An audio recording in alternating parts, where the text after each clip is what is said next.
সকলকে from Dolly's recipe বুকে শারদীয়ার শুভেচ্ছা আর নমস্কার জানিয়ে আজকের রেসিপি শুরু করছি। আজকে আমি একটা নিরামিষ আলুর দম আপনাদের সাথে শেয়ার করব, যেটা আমি লক্ষ্মী পুজোর দিন আমার ঘরের লক্ষ্মীর জন্য রান্না করছি।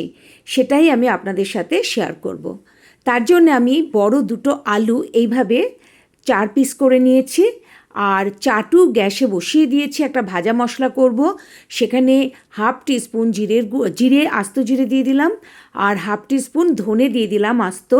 এবার এটাকে আমি আগে একটু ভেজে নেব, কারণ আমি এর সাথে আরও মশলা ভাজবো, কিন্তু সব আলাদা আলাদা ভাজবো, কারণ এক একটা মশলা ভাজতে এক এক রকম সময় লাগে। তাই সব মশলা আমি একসাথে দিয়ে না ভেজে আমি এইভাবে আলাদা আলাদা করে ভেজে নিচ্ছি।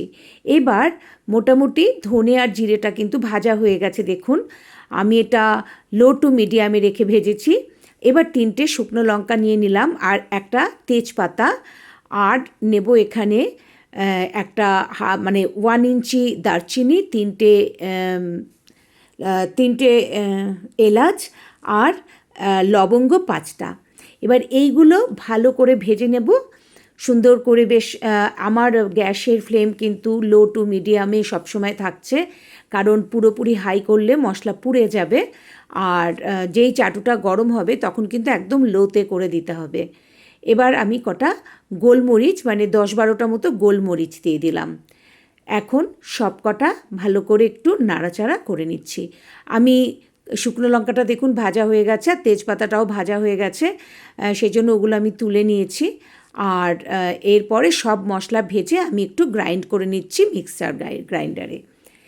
এখন এটা আমি গ্রাইন্ড করে নিয়ে দেখুন এরকম এইভাবে গুঁড়ো করে নিয়েছি, আর এটা রেখে দিচ্ছি। অ্যাকচুয়ালি আগে আমি মশলাগুলো বানিয়ে নেব। এবার আমি 2 টিস্পুন চারমগজ দিয়ে দিচ্ছি, এটা গ্রিন কালারের, আর হচ্ছে 1 টিস্পুন পোস্ত দিয়ে দিচ্ছি। এবার এইটাও একটু গুঁড়ো করে নেব। এটা মানে আলুর দমটা নিরামিষ, কিন্তু পেঁয়াজ রসুনের আলুর দমকেও কিন্তু হার মানাবে, এত সুন্দর হয়েছে এই আলুর দমটা খেতে। এখান থেকে আমি 2 টিস্পুন এই পোস্ত নিয়ে, মানে এই যে গুঁড়োটা করলাম পোস্ত আর চারমগজ নিয়ে, আমি জল দিয়ে ভিজিয়ে রাখছি। আসলে আমি খুব কম রান্না করতে নিয়েছি, তার জন্য মশলাটা কম লাগবে, তাই আমি সেই রকমভাবেই নিয়ে নিলাম। এখানে 1 টিস্পুন জিরের গুঁড়ো নিয়েছি, এবার হাফ টিস্পুন হলুদ নিলাম, আর 1 টিস্পুন শুকনো লঙ্কার, মানে প্রায় 1 টিস্পুন শুকনো লঙ্কার গুঁড়ো নিয়ে নিলাম। ওটাও আমি জল দিয়ে ভিজিয়ে রাখছি। আমি এখানে আর অন্য কোনো লঙ্কা ব্যবহার করব না, তাই আমি এখানে একবারে শুকনো লঙ্কার গুঁড়োটাই বেশি নিয়ে নিয়েছি। আর 1 ইঞ্চি মতো আদা পেস্ট করে রেখেছিলাম, সেটাও এখানে দিয়ে আমি জল দিয়ে এই মশলাটাকে বানিয়ে রেখে দিলাম। এখন এটা আরেকটু জল মিশিয়ে দিলাম, বেশি দেখুন এরকম বেশি শুকনো হলে তেলে দিলে পুড়ে উঠবে মশলা। এবার আমি 3 টেবিল স্পুন মতো সাদা তেল এখানে দিয়ে দিলাম। দিয়ে এবার আমি তেল গরম হওয়ার পর আলুটা দিয়ে ভেজে নিচ্ছি। আপনাদের আমার এই রান্নাটা ভালো লাগলে আমার চ্যানেলটা সাবস্ক্রাইব করার জন্য অনুরোধ রইল। সাবস্ক্রাইব করা থাকলে আমার পরে রান্নার নোটিফিকেশান আপনারা পেয়ে যাবেন। এবার আমি একটু নুন দিয়ে দিচ্ছি, কারণ নুন দিয়ে যদি আলুটা ভাজি তাহলে আলুটা একটু সেদ্ধ হয়ে যাবে আগে থেকে, কারণ আলু আমি কিন্তু সেদ্ধ করে নেইনি। এই রান্না ভালো লাগলে আপনারা একটা লাইক করবেন, আর শেয়ার করার জন্য অনুরোধ রইল, আর কমেন্ট করে জানাবেন যে রান্নাটা কেমন লাগলো। এবার দেখুন বেশ লাল মতো হয়ে আসছে। আমি কিন্তু আজকে এই লক্ষ্মী পুজোর জন্যেই আমি এটা করছি, আর এত ভালো হয়েছে খেতে, তো সেই জন্যেই আমি ভাবলাম যে আমি এই রেসিপিটা আপনাদের সাথে শেয়ার করি। এবার বেশ ব্রাউন ব্রাউন করে ভেজে নেওয়ার পর আমি আলুগুলো তুলে নিলাম, আর কোনো তেল ব্যবহার করব না, ওতেই হয়ে যাবে।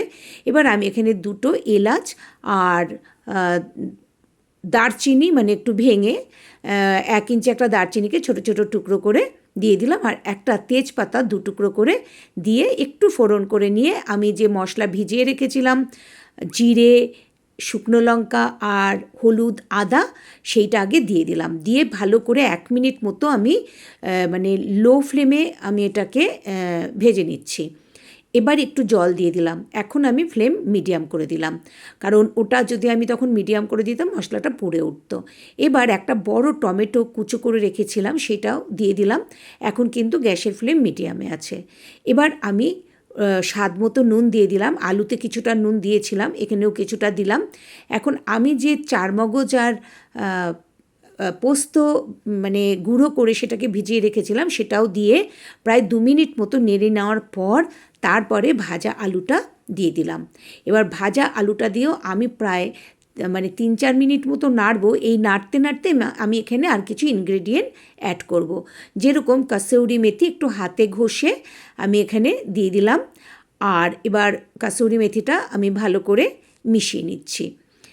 এবার এখানে আমি নেক্সট যেটা দেব সেটা আমি এখানে চিনি দেব, 1 টিস্পুন চিনি দিয়ে দিচ্ছি।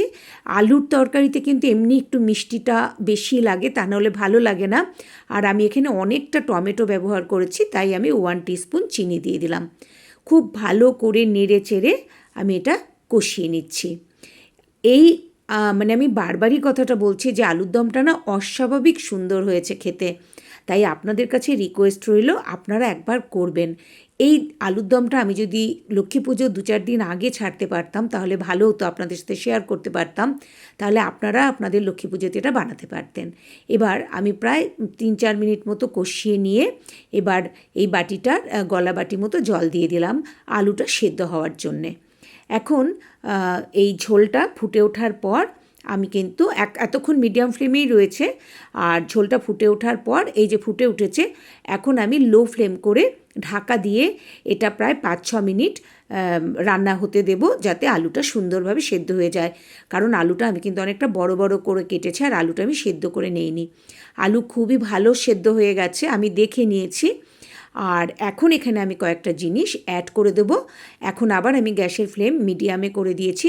আমি যে মশলা ভেজে রেখেছিলাম সেইটা দিয়ে দিচ্ছি 1.5 টিস্পুন, মানে 1.5 টিস্পুন দিয়ে দিলাম। আর 2 টিস্পুন ঘি দিয়ে দিচ্ছি। আর হচ্ছে এখানে আমি একটু ধনেপাতা ব্যবহার করব। আর এখানে ধনেপাতা এবার আমি মোটামুটি 4-5টা ধনেপাতার গাছ আমি এরকম কুচিয়ে রেখেছি, সেটা দিয়ে দিলাম। দিয়ে এবার সব নেড়ে চেড়ে মিশিয়ে দেব। আপনারা দেখেই বুঝতে পারছেন আশা করি যে আলুর দমটা মানে খেতে যে সুন্দর হয়েছে, কারণ দেখতেও কিন্তু খুব সুন্দর হয়েছে, ততটাই খেতে সুন্দর হয়েছে। আর আমার এই ভাজা মশলাটা আমি অনেক জায়গায় ব্যবহার করি, এই ভাজা মশলাটা দিলে কিন্তু রান্নার স্বাদ পুরো বদলে যায়। এবার আমার রান্না হয়ে গেছে, আমি গ্যাস অফ করে দিচ্ছি। আমি আজকে পুজোর জন্যই রান্নাটা করেছি বলে বাসন কোসনের অবস্থা একটু খারাপ আছে, তো আপনারা ম্যানেজ করে বুঝে নেবেন। এই দেখুন আমি কোন পাত্রে ঢালছি, কারণ এটা নিরামিষ, তো ওই জন্যে। আর সব মশলাগুলো আমি প্যাকেট থেকে ডাইরেক্ট দিয়েছি, তেলও তাই করেছি। তো আজকে এটা পুজোর রান্না বলে এইভাবে আমি আপনাদের দেখালাম। আমি আবার আসবো নতুন কোনো রান্না নিয়ে। সবাই খুব ভালো থাকবেন। আজকের মতো নমস্কার।